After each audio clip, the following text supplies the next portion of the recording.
નમસ્કાર નમસ્કાર નમસ્કાર વિદ્યાર્થી મિત્રો, કેમ છો? મજામાં? તો આજે આપણે મળી ગયા છીએ ધોરણ 10 વિષય ગુજરાતી પ્રથમ પરીક્ષા લેખન વિભાગની અંદર ખાસ અહેવાલ લેખન કે કઈ રીતે અહેવાલ લખવો જોઈએ. 5 બાબત અહેવાલની જે છે એ મહત્વની બાબતો તૈયાર કઈ રીતે કરવી જોઈએ, અહેવાલની અંદર કેટલું લખાણ કરવું જોઈએ, કયા કાળની અંદર અહેવાલ લખવામાં આવે છે અને એનાથી વધારે અને અગત્યની વાત કે અહેવાલ ક્યાં ક્યાં આવે છે અને ક્યાં પૂછાય છે. તો એના માટે મળ્યા છીએ. તો શરૂઆત કરીએ અહેવાલ લેખનમાં. સૌથી પહેલાં તમારે અહેવાલ લેખન માટે ધ્યાન રાખવું જોઈએ એવી અગત્યની અને મહત્વની બાબત છે કે અહેવાલ લખતા શરૂ કરો ત્યારે પહેલાં આ બાજુ તમારે તારીખ લખવી જોઈએ. XYZ કોઈ પણ તારીખ હોય એ તારીખ ખાસ લખવી જોઈએ. બીજી વસ્તુ, અહીંયા વિષય લખવાનો છે ભાઈ. એ વિષય કયા વિષય ઉપર અહેવાલ લખવામાં આવે છે એ વચ્ચે અહીંયા વિષય લખવો જોઈએ. ને આ વિષય લખ્યા પછી નીચેથી અહીંયાથી જ અહેવાલ લખવાની શરૂઆત કરવી જોઈએ. આવી રીતના પેરેગ્રાફ પાડી અહેવાલ લખવો જોઈએ. અહેવાલની અંદર માની લો કે કોઈ તમને અહેવાલ પૂછવામાં આવે છે કે 15મી ઓગસ્ટ એટલે કે સ્વતંત્રતા દિવસ માટેનો જે અહેવાલ પૂછવામાં આવ્યો હોય તો પહેલાં તમારે અહીંયા તારીખ લખવી. તો જે દિવસની ઉજવણી પૂછવામાં આવેલી છે એ ઉજવણીના પછીના દિવસોની તારીખ લખવી. ભૂલે ચૂકે પહેલાં અગાઉના દિવસોની લખવી ન જોઈએ. એટલે 15 ઓગસ્ટનો અહેવાલ લખવાનો થાય તો તમે અહીંયા 16 અથવા 17 અથવા 18 એ કોઈ પણ તારીખ લખી 18/8/2025 24 એવી કોઈ તારીખ લખી અને પછી વાર લખવો. આ લખી વચ્ચે વિષય લખો કે અમારી શાળામાં ઉજવાયેલ સ્વતંત્રતા પર્વ વિશે આમ વિષય કરી અને અહીંથી લખવાની શરૂઆત કરવી જોઈએ કે અમારી શાળામાં તારીખ 15/8/2025 રોજ સ્વતંત્રતા પર્વની ઉજવણી કરવામાં આવેલી હતી. આ પર્વની ઉજવણીનો સંપૂર્ણ કારોબાર એટલે કે સંપૂર્ણ આયોજન અમારા શાળાના આચાર્યશ્રી દ્વારા કરવામાં આવેલું હતું. સૌથી પહેલાં પટાંગણમાં એટલે કે સ્કૂલના મેદાનમાં ધ્વજવંદન કરવા માટે થઈ અને ધ્વજ ફરકાવવામાં આવ્યો હતો. પછી રાષ્ટ્રીય ગીત ગાઈ ધ્વજને સલામી આપવામાં આવેલી હતી. ધોરણ 8 તથા 9ના વિદ્યાર્થીઓ દ્વારા પરેડ કરવામાં આવેલી હતી. આ કાર્યક્રમની અંદર વિશેષ ગામના સરપંચ સાહેબશ્રી, પછી જિલ્લા શિક્ષણ અધિકારી સાહેબશ્રી, આ બધા સાહેબને બોલાવી જ લેવાના. ને આપણી સ્કૂલથી મોટી સ્કૂલ બીજી કોઈ હોય જ ન શકે એવું વિચારી અને બધા જ જેટલા શિક્ષણ સાથે જોડાયેલા અધિકારીઓ છે એ બધા અમારે ત્યાં જ ઉજવણીની અંદર ઉપસ્થિત રહ્યા હતા. તેમના દ્વારા ધ્વજવંદન કરાવવામાં આવ્યું હતું, ધ્વજ ફરકાવવામાં આવ્યો હતો. ધોરણ 8 અને 9ના વિદ્યાર્થીઓ દ્વારા પરેડ કરવામાં આવેલી હતી. ધોરણ 10ની વિદ્યાર્થીનીઓ દ્વારા એક દેશભક્તિ ગીત ઉપર નૃત્ય નાટિકા પ્રસ્તુત કરવામાં આવેલી હતી. અંતે શાળાના ટ્રસ્ટીશ્રી દ્વારા સ્વતંત્રતા માટે અમને જાગૃત કરવામાં આવ્યા હતા. પછી ગામના સરપંચ શ્રી દ્વારા સ્વતંત્રતા કેમ મળી છે તેના માટે કેવા કેવા ક્રાંતિકારીઓએ કેવી ચળવળ કરી છે એ વિશે અમને માહિતગાર કરવામાં આવ્યા હતા.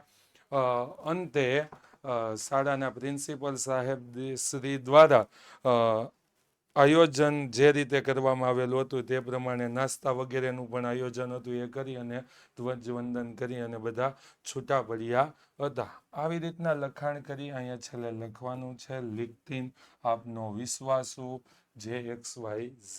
અહીંયા કોઈ દિવસ અહેવાલમાં કે ન્યા નામ લખવાનું રહેતું નથી. તો ભવદીય છાત્ર એવું લખી દો, આપનો વિશ્વાસુ વિદ્યાર્થી એવું લખીને આ રીતે એક અહેવાલ તમારે લખવાનો હોય છે. અહેવાલ લખતી વખતે કઈ કઈ બાબત ધ્યાનમાં રાખવાની છે? તો પહેલી વસ્તુ, અહેવાલ હંમેશા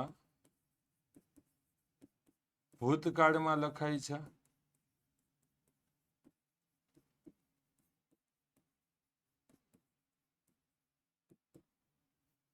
અહેવાલની અંદર સંપૂર્ણ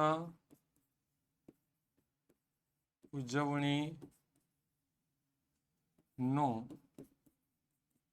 ક્રમ આવી જવો જોઈએ.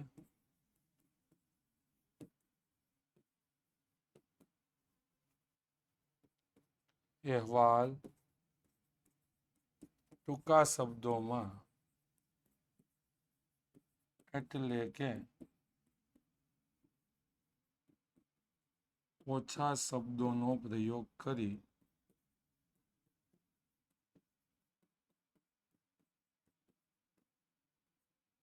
લખવો.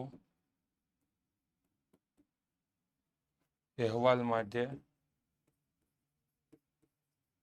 ભાષા સજ્જતા રાખવી. ભૂલે ચૂકે પણ વ્યાકરણીય ભૂલ અહેવાલની અંદર કરવી જોઈએ નહીં. બીજી અગત્યની અને મહત્વની વસ્તુ, ભાઈ કેવા કેવા અહેવાલ આવે છે? તો ખાસ કરીને શાળાકીય ઉજવણીના અહેવાલ આવે છે. એટલે કે પહેલા નંબર ઉપર શિક્ષક દિન,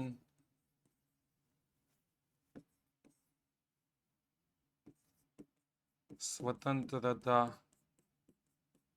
પર્વ,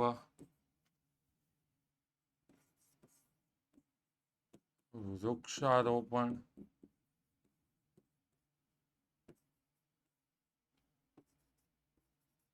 પર્યાવરણ દિવસ,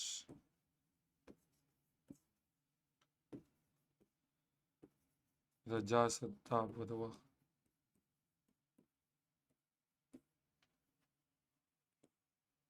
વગેરે જે શાળાકીય ઉજવણી થાય છે, યોગ દિવસ,